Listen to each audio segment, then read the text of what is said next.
अर्धा लिटर. समजा तुम्हाला 1 लिटर आणायचं तर किती बॅग आणताल?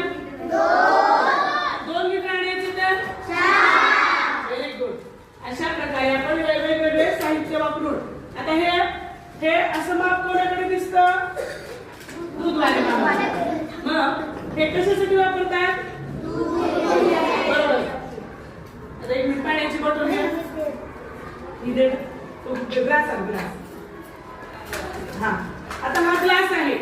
आता ह्या ग्लासनी आपण ह्याच्याने जर असं टाकलं पाणी घेऊन तर हे किती टोपण होतील आणि त्यानंतर आपण हे ह्याच्याने मोजलं तर आपल्याला लक्षात येईल की किती लिटर झालं, अर्धा लिटर झालं, पाव लिटर झालं.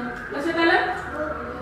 त्याचबरोबर हे पहा अशा औषधाच्या झाकणावर हे काय असतात? अशा खुणा असतात. आता तुम्ही आणखीन एक खाऊ आणलाय. काय आणलाय रे?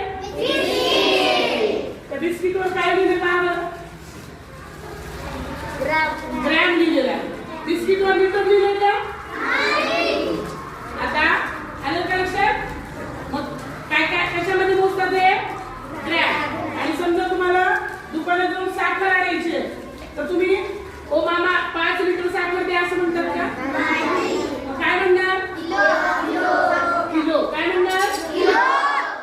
किलोग्रॅम. काय म्हणणार? बरोबर आहे. साखर किंवा हे खाद्यपदार्थ आपण किलोग्रॅम मध्ये आणतो. द्रव पदार्थ लिटर, मिलीलिटर. Very good. हा त्यानंतर हे औषधाचे अशा प्रकारचे माप पण आहेत. आणि आता दुकानांमध्ये कोणत्या प्रकारचे वजन माप आलेले आहे सांगा? त्याला काय म्हणतात? इलेक्ट्रिक. हा मग ते सुद्धा त्याच्यावर आपलं मोजमाप होऊ शकतो.